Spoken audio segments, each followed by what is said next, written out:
So if we're going to focus entirely on this Superman model, as you can see, the entire body has been printed in resin, and we have the base in PLA. I have actually printed this at 0.2 level on purpose. I would normally recommend 0.1, but I just wanted to show how quickly you can use wood filler to cover up at least 90% of the gaps or layer lines. To start with, I usually start with my resin models. I will go round. I'll acknowledge what the model is. So with Superman, of course, he has a big cape. Most of the detail is on the front. So I have tried to position the supports to the back or hidden behind the cape as much as possible. However, particularly for me, I'm using an Elegoo Mars. I really do like big resin models, so I do try and push it to its maximum. And in doing so, you end up getting some supports that sort of filter into the line of sight. So the first thing I really want to do is just go round and make sure there are no parts that are sticking up or sticking out of the model. I'll be honest with you, I've pretty much already done this. So you should have a model where you see dents going in, but nothing really sticking out, or at least not protruding too much. Once you feel comfortable you've done this across the model, the next thing you want to do is maybe just get a light piece of sand, and I'd recommend a 400 grit sandpaper. And give it a very, and I do mean light, over this area. You're just trying to get the surface to be a bit flatter than it was before. It also highlights that in some of the smaller gaps, as you sand over the resin, it helps to fill the gap itself. So it can just save the amount of work you're doing later. So as we can see on this arm, I just want to get any of those little nubs from the supports, any kind of inconsistencies off. This is a really detailed model, so I really don't want to sand anything on the front because it will start to lose some of that high resin detail, which is the texture of his suit. So you can see now you've still got the dents, but you're starting to see there really isn't much sticking out over the surface. Looking at this, I may even recommend going to a slightly higher grit, to about an 800 grit paper, just because you are already starting to see some scratches from it. Now, once you've gone through all of the parts, of course we want things to be flush, so where there is connection pieces, we really do want to make sure they're flat. Again, sticking with high sandpaper so we don't warp the model. Of course, something like this, where none of this will be seen within the model, if you want to save yourself a bit of time, I would personally have no problem maybe using 100 grit, 60 grit, just really quickly sanding it down. But I don't think it makes much of a difference. You just slowly bring that down. So I'm going to pick something like this arm now to highlight where we are.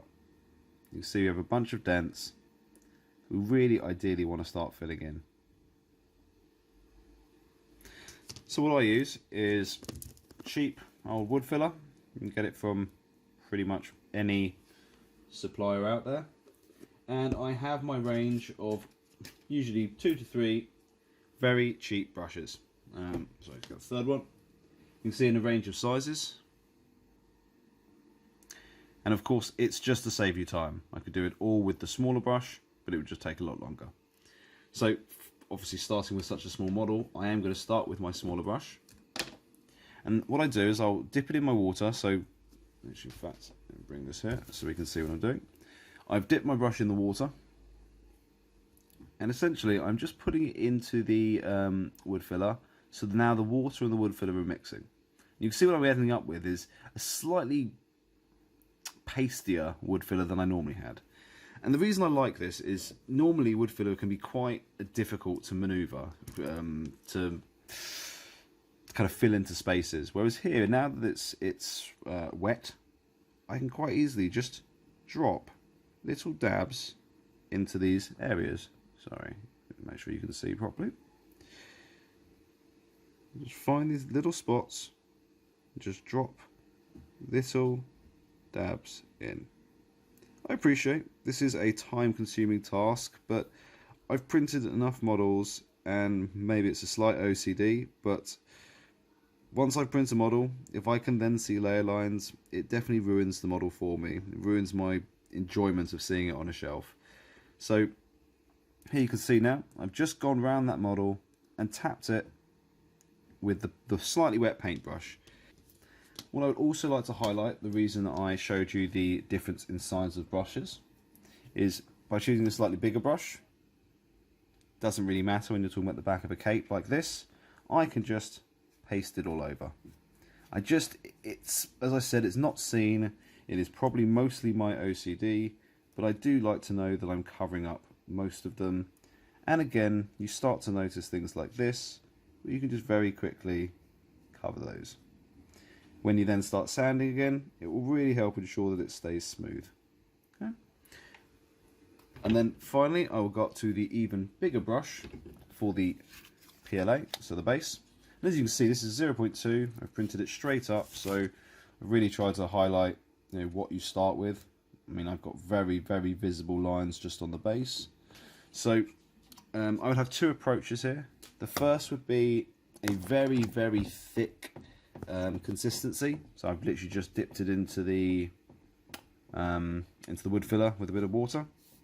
And now you can see I'm just quite heavily wrapping it around.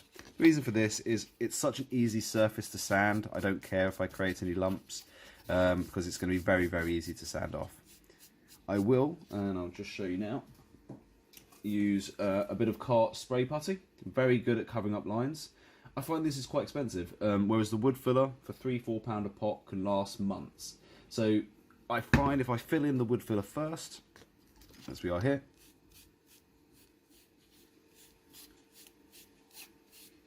it just means that when I add the putty primer, or the filler putty, it really does help to cover those lines and save the additional layers you're adding. So now you can see I've been around the model, essentially just drop little dots into those grooves. As long as you get the right consistency, it should dry just above the resin line or the base line, so that when you sand you can end up with a very flat surface.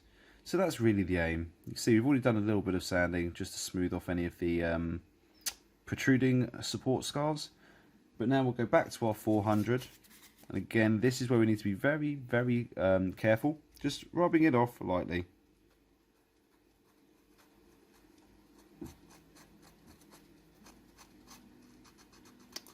In some instances you may have it where either the wood filler can occasionally just crack off, or you'll find that actually where it's dried it still hasn't covered the entire scar, so you might just want to have to drop things that do this process twice. What I'll usually do is I do the process once, again trying to keep this within sight of the camera,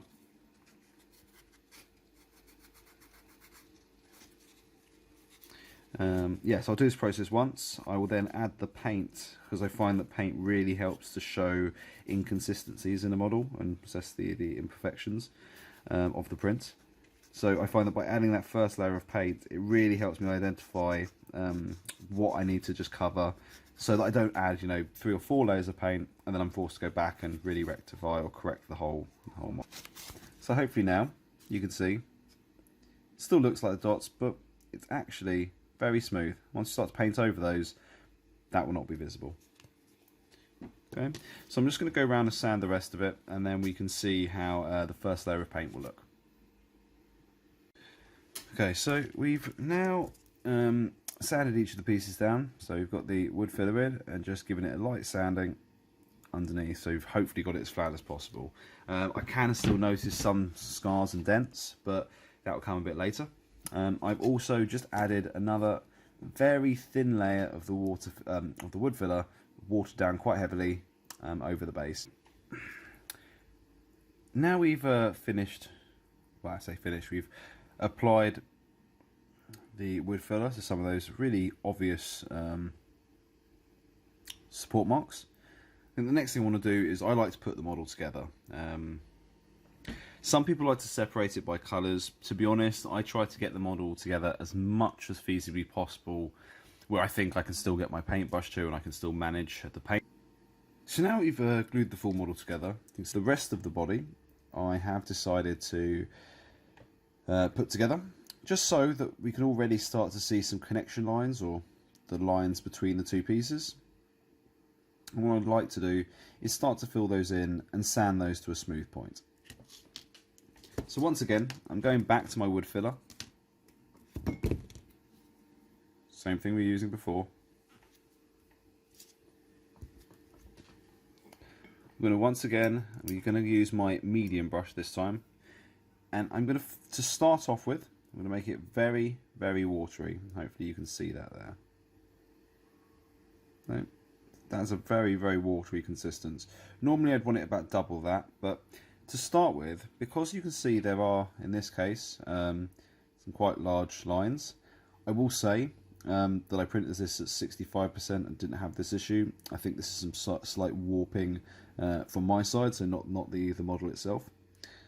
But if I can just show you here, I'll just pick a point on the model, and you'll see that it will just easily, because it's so liquid, also yeah, so much in a liquid state, you can really just drop the wood filler mixture into those cracks. As I mentioned, the more water it is, the more it's going to evaporate, and therefore the less that's going to be left there. Once you're kind of happy that's filled, please do get your thumb or finger or piece of tissue, if you don't like having things on your fingers, and just wipe it away. It will make your life a lot easier. You kind of get the idea.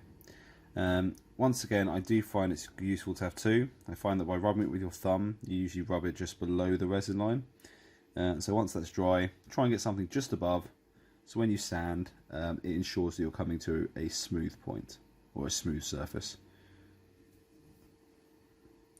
Finally again, it's just about going around the whole model, just filling in those gaps. Really do it however you wish, but for me, I do find this is a slightly time consuming step. The whole thing of preparing for painting, but for me it really makes a difference to the final model you have. The good thing about water filler is all of this can easily be wiped off, and if it dries, put a bit of water on it, spit on your finger if you're really lazy, and it all comes off. So at the moment your whole aim should be to fill the spaces. So this is round 2 of just filling in those lines. You can see I've also painted the corn red on the base, so I've got a few splats here and there. There's nothing to worry about. Just wanted to give you a view. You can see in most cases it's filled in the gap, and it is slightly over the gap as well in preparation for sanding. However, even after the second line, you can still see there's one gap there, and I think there was one further gap just below there as well. So I will need to do a third coat, and then I think this will be ready to sand and paint. Okay, so now I'm quite happy with the filling in between. Of course, I still need to just sand around it. So I'm going to go back to the 400 grit. Make sure I'm not misleading. 400. As I said, somewhere between 400 and 800 I'd recommend. Well, that's what I've been using and has worked quite well for me. So I just pick on. And if you just see, if I just lightly start brushing over, and I see it very, very lightly, predominantly on the seam line, trying to sand it flat down. Again, we're going to be careful of the model. We're really not trying to impact any of the detail. Just working around wherever we've added any of this filler. Sorry, I'm not doing well with the camera. Just trying to get it off the resin and make sure that that level between the resin and the wood filler is as flat as possible. Of course, where it's a line between here, it doesn't matter if you have a bit of a dip, because that's still essentially the separation of two colours. Whereas here, this is all blue. This is something I'd want to spend a bit more time on to make sure it's a smoother or more seamless surface. So I'm now happy with the filler and the sanding.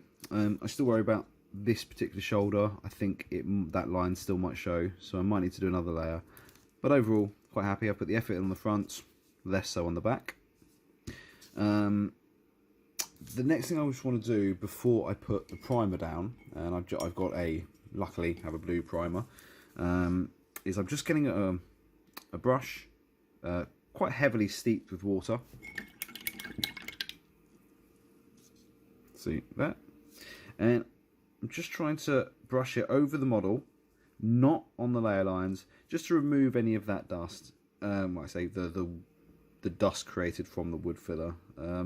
I find it just ensures that you don't end up with bitty paint as you go along. Bitty is probably not the right word, but as we go. Also be sure that as you go along, constantly clean up wash out your brush.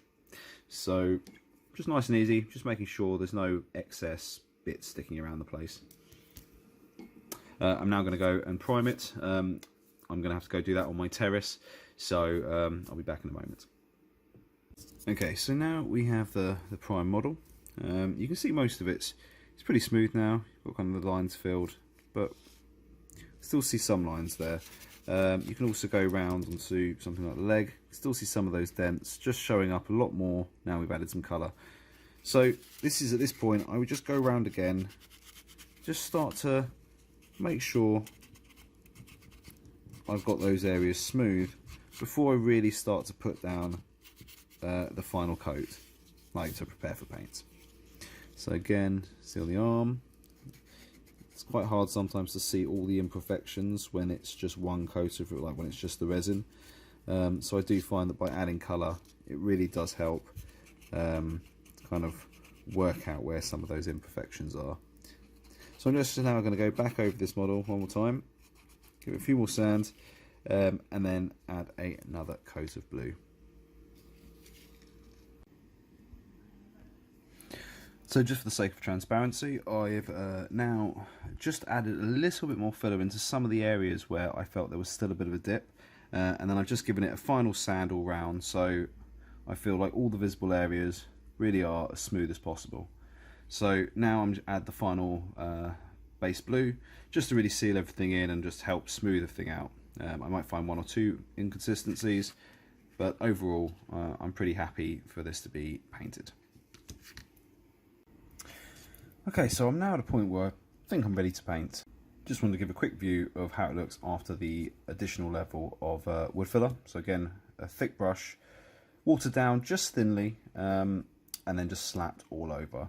I've tried to keep it as thin as possible on these top parts, and of course just go thick when I'm hitting around the base. So it really doesn't matter if I create a bit of inconsistency, as I'll sand over it afterwards. Once it's dry, I will add another layer of the spray putty.